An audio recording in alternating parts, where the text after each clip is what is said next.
Hello, my name is Dr. Ali Asghar Fakhri Temishkiye. I have a PhD in epidemiology, and in this session, we're going to discuss the settings for the number of join points in the join point models. In order to determine the settings for the number of join points, we have two settings, which are the minimum number of join points allowed and the maximum number of join points allowed in the model. The minimum number of join points is the minimum number of join points that the software will look for. In join point trend analysis software, the default value for the minimum number of join points is 0. However, increasing the minimum number of join points from 0 can be done, and this will compel the software to fit a trend model with at least the specified minimum number of join points. It is not recommended to increase the minimum number of join points because increasing it will force the segmented regression on the trend data, which may not be the appropriate model for the data. The maximum number of join points is the maximum number of join points that the software will look for.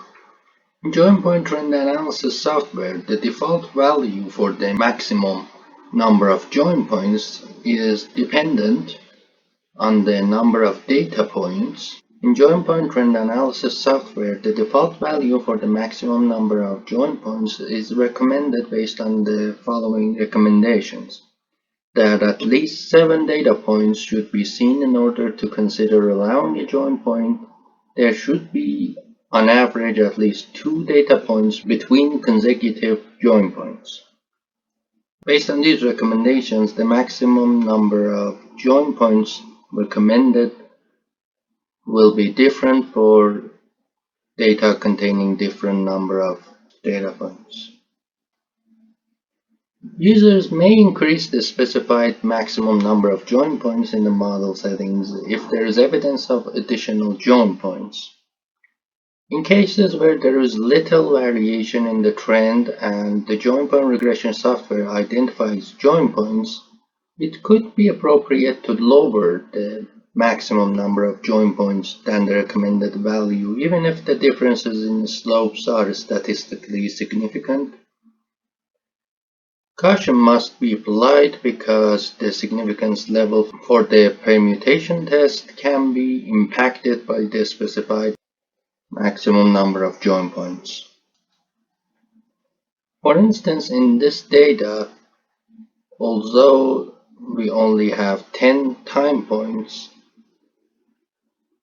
due to the fact that in the scatter plot I can see that there may be 2 join points, instead of the recommended number of join points for 10 data points, which is 1, I can use 2 number of join points. And in this example, although I have 30 data points, based on the scatter plot I can see that there is 2 join points, so I can decrease the maximum number of join points. These are the references that I've used for this presentation. In order to access the settings for the determination of the number of join points in the system, after loading the data into the join point regression program, we will come to Method and Parameters tab, and the minimum and maximum number of join points can be determined in this box. Thank you for your attention. If you like content like this, don't forget to like and subscribe. I have created a playlist of videos similar to this one that you may like to check out. Thank you for your time.